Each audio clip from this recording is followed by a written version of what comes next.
Welcome to Telesur. This is from the south, from Caracas, Venezuela. I'm Carla Gonzalez. Let's begin.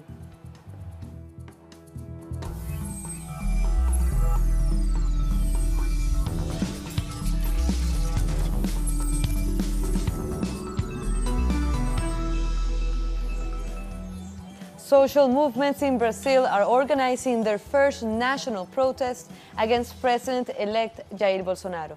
The demonstrators began to gather at the end of the afternoon in Sao Paulo's main avenue.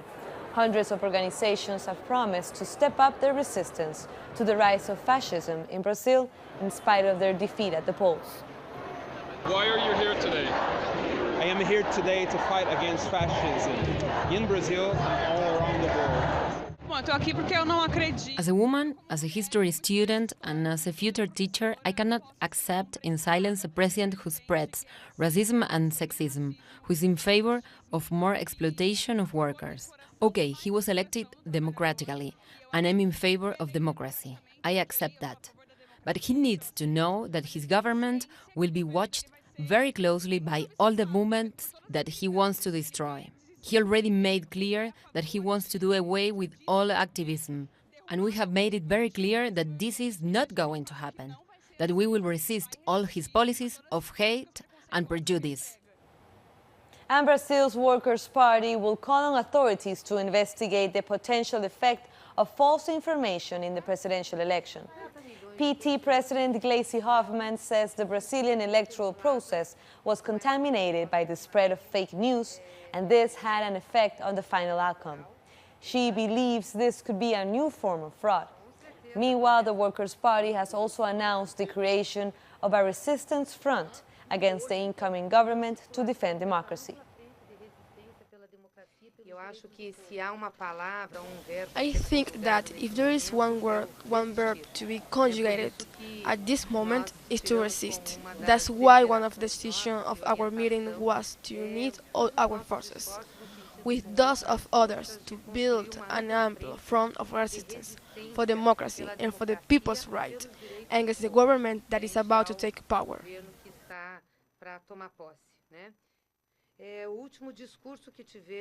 The last speech of the candidate who was elected had nothing to do with democratic rule of law, with people's rights, with due legal process, meaning he would let Lula rot in jail. We even fear for the president's life. The European Union wants Brazil's president-elect to consolidate democracy and respect the decision of the Brazilian people. EU spokeswoman Natasha Bertod commented on Brazil when she was asked if she thought Bolsonaro posed a threat to democratic values, given his admiration for the former military dictatorship and his racism. She confirmed that senior officials are to sign a congratulatory letter to Bolsonaro, who won the runoff election with 55% of the vote. In his first interview after winning the presidential election in Brazil, Bolsonaro has said he may treat social movements as terrorists. One of the movements that he was referring to was the landless workers movement, the MST.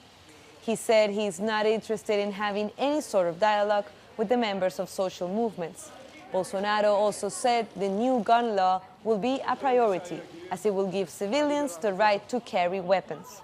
He has also said that he supports the privatization of state companies.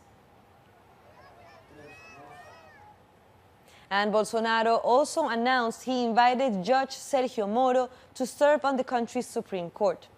Moro was the judge responsible for prosecuting former President Luis Inácio Lula da Silva, leading to his imprisonment. The judge has not given an official answer yet, but he has already expressed his willingness to accept the offer to local media outlets. The various migrant caravans traveling to the U.S.-Mexico border continue to persevere despite the hardships. The group that crossed from Guatemala into Mexico on Monday is now close to reaching the town of Tapachula, and thousands of migrants from Honduras, Guatemala, and El Salvador have decided to start this journey, fleeing poverty and violence. All of this while the United States has threatened to stop them. Our correspondent in Mexico, Pablo Perez, is following a group from this caravan and brings us this report. Well, we're right here in the middle of the road between Ciudad Hidalgo, Chiapas, Mexico, and Tapachula, which is going to be the destiny for today trip of the migrant caravan. This is a small group. It's only about 800, 1,000 people strong, and they have chosen to stay here under the shadow of these tropical trees because the heat is too much for the mostly formed by women and small children caravan. Other group, mostly men, they have kept going, and they say, as far as we know, that they are already in Tapachula city, where they're going to establish themselves in the Tapachula's Central Park. They are gonna deliberate then what's gonna be their next step. But they are thinking of taking one day off at Tapachula to regain the forces. Remember that just yesterday they crossed the Suchiate River with great risk and opposition of the federal police, Mexican federal police. So they are exhausted now, and they only want to get to Tapachula to catch a breath, and then keep on going for over 1,000 miles, which is the way they have to go until the next border. That was Pablo Perez from Mexico. Now to Bolivia, where President Evo Morales has slammed the U.S. government's decision to send 5,200 soldiers to the Mexican border in an attempt to stop the migrant caravan. In a tweet, Morales said, while thousands of Central American migrants escape from hunger and violence caused by neoliberal exploitation imposed by the U.S. in their countries, Trump sends his troops to the U.S.-Mexico border. In other news, President Trump has said that he is planning to sign an executive order to end birthright citizenship. In an interview with local media, Trump said the idea of people coming to the United States and having a baby to gain citizenship is ridiculous.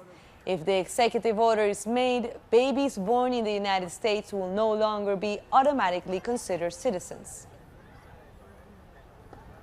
But Trump's plans have been refuted by House Speaker Paul Ryan. According to the Washington Post, Ryan said it was not possible to end birthright citizenship with an executive order. Currently, most of those born in the United States are entitled to citizenship as laid out by the Constitution and the courts. Coming up, more stories. Meanwhile, you can follow us on Twitter. We are at Telesur English, and my account at Carla G. Telesur. Go give us a follow. We'll be back.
Welcome back. Cuban Foreign Minister Bruno Rodriguez believes amendments to the draft resolution on the blockade on Cuba will be rejected. 8 amendments proposed by the United States will be debated on Wednesday, while the vote will take place on Thursday at the UN General Assembly. There is a new situation this year, which is a new State Department of the United States that has decided to present amendments against the resolution of the blockade, with the purpose of creating a pretext to harden this blockade against Cuba.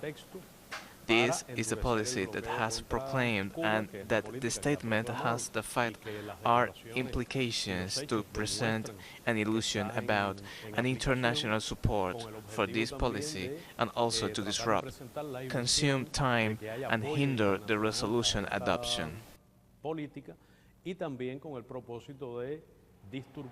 Rodriguez also says the U.S. blockade continues to be a massive violation of Cubans' human rights. The United States already know that it cannot prevent the adoption of forceful resolution with a major unanimity of the General Assembly, with an obsolete policy and anchored with the Cold War according to Geneva against the genocide crime. It is a human rights violation of every citizen and internationally who transgresses the trade law and freedom of navigation, which constitutes an aggression act and economic warfare.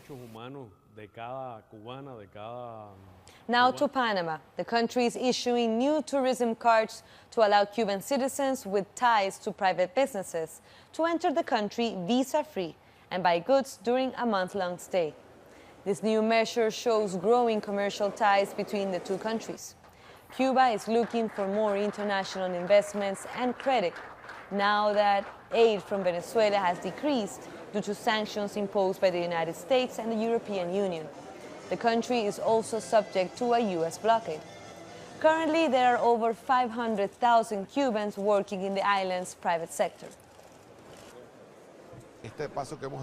This step that we've taken, I believe that will strengthen the economic opening that you're seeing in Cuba. And following the country's rules and respecting the country's regulations and all their systems, it will make visits to Panama easier, because many Cubans are traveling. They travel to other countries, they return to their country, and they're setting up their own businesses.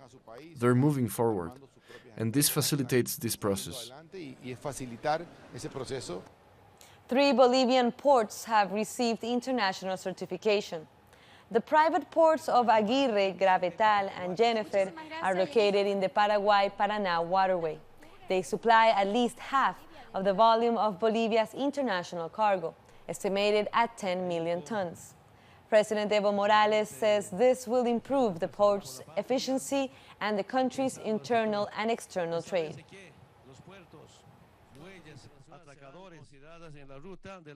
The international ports will be considered in the local route Hydrovia Paraguay and Panama, which will generate greater load movement from and towards Bolivia, in addition to attracting shipping companies that in the future can have permanent presence in our country, generating new sources of work that the exports of soybeans, vegetable oil, iron and imports as diesel, gasoline and cargo general can carry out their paperwork in the shortest possible time and be certified competent ports as Hydrovia Paraguay Panama ports.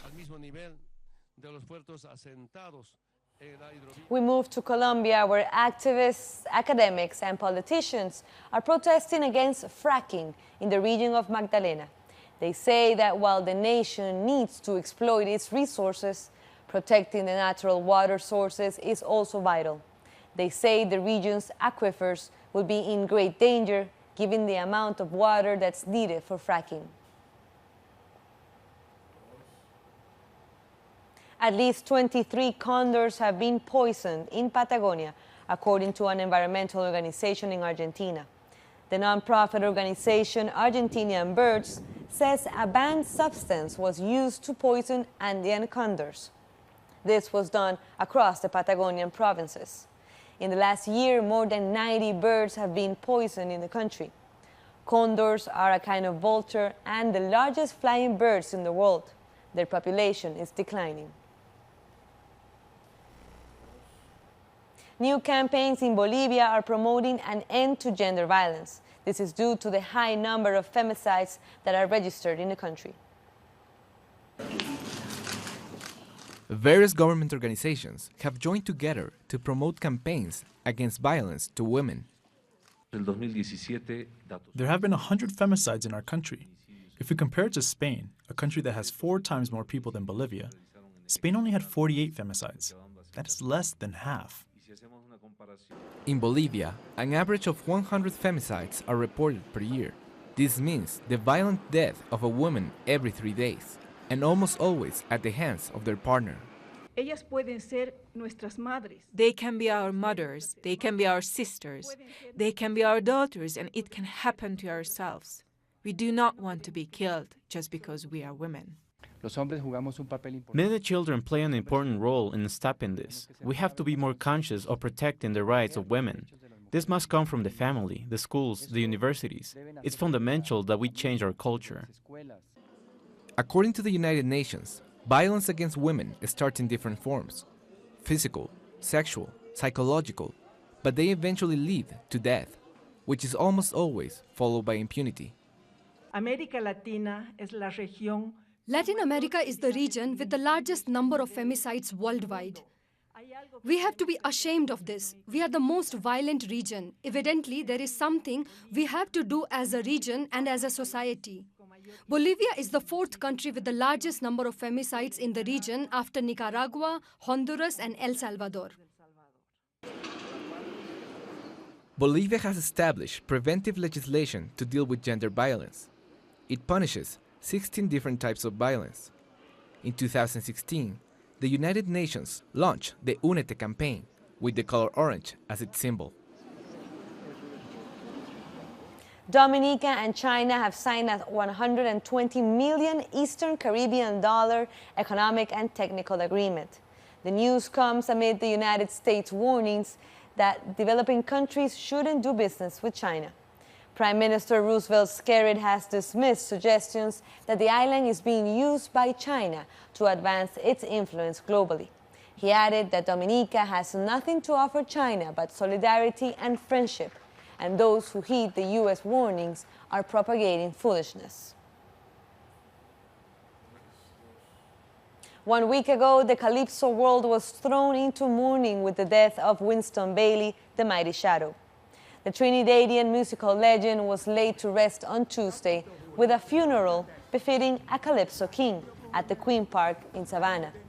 Shadow became in 2000 the Calypso king, and he requested that when he dies, mourners wear white in contrast with his traditional all-black grab as a performer. Think about it. This is a man who has stayed relevant for 5 decades. 70 to 80 hits. 80 to 90 hits. 90 to 2000 hits. And if he was here today, we would have had some more hits. That's right. Because that is the kind of fella that Winston Bailey was now. And I mean, I use the word was because I'm referring that to physical and flesh. But that man can't dead. That man immortalized himself in all the minds, Jed. That up to today, anything different is a shadow vibes. And any baseline that bounces a different way is a shadow vibes. You understand? We just talk about soca, but soca is drum and bass. Who is drum and bass? Shadow vibes. You understand what I'm saying? Sad news for the Calypso world. But we'll take one last short break. Stay with us.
And we're back.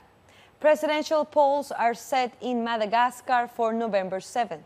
Citizens have to choose their next head of state among 36 candidates.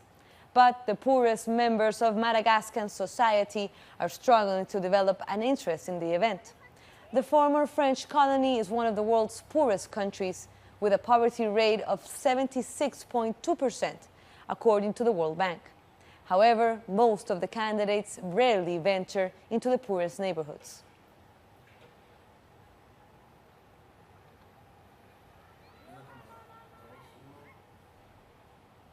Tensions between police and Shia Muslims continue in Nigeria.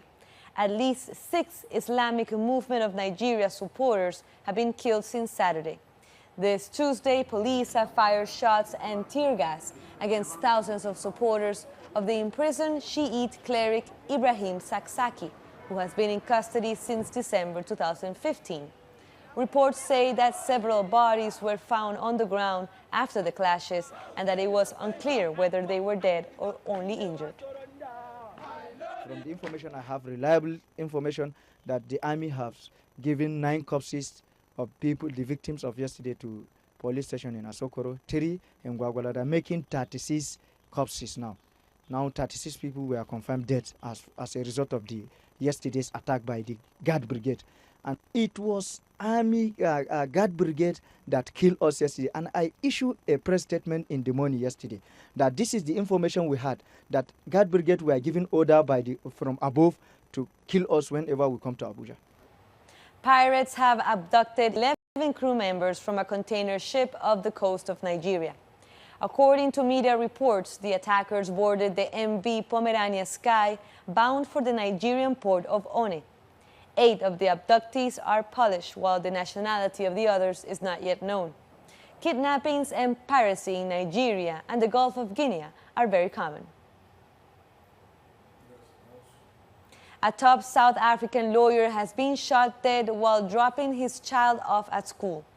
According to the police, Pete Mihalik was in his vehicle when he was shot in the head and fatally wounded. Paramedics arrived on the scene but were unable to save him. The police have said that one suspect has been arrested in connection with the murder and is being investigated by detectives.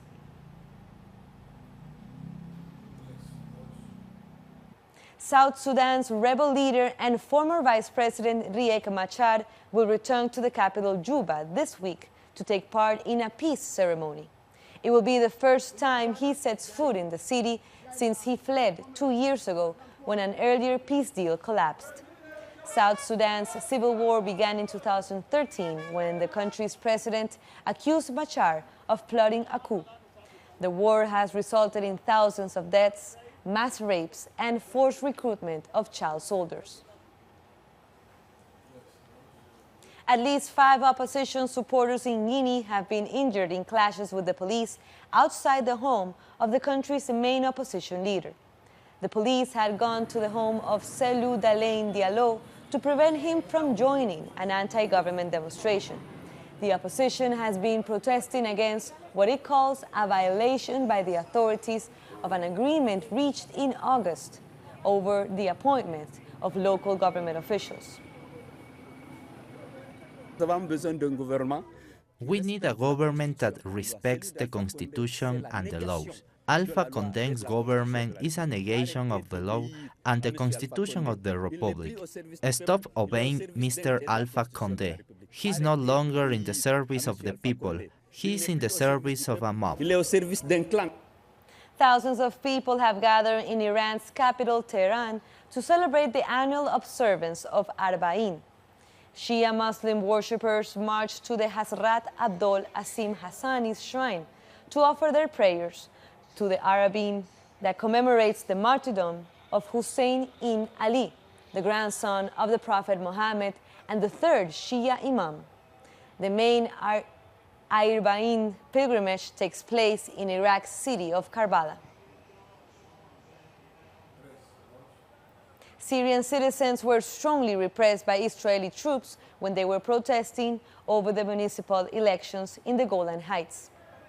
Israeli forces had opened fire on civilians during the protest. Syria is rejecting the vote that was organized by Israel to elect council members in the disputed territory. The government of Syria said the vote violates the United Nations resolutions and the Geneva agreements.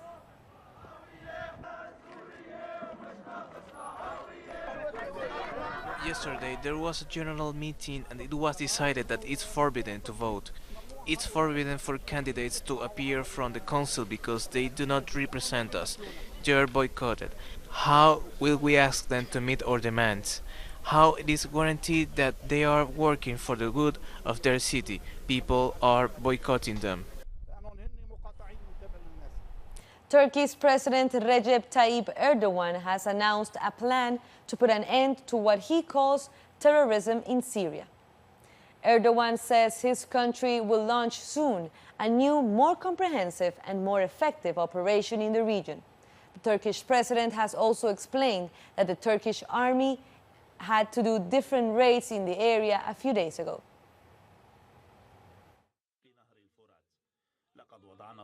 We will not leave our forces where they are. We will destroy the terrorist structures of the Euphrates River. We have established our plans and complete our preparation for that matter. African and European leaders have gathered in Berlin for a meeting hosted by German Chancellor Angela Merkel. The Compact Africa Summit is aimed at attracting private investment along with technical and financial assistance to Africa.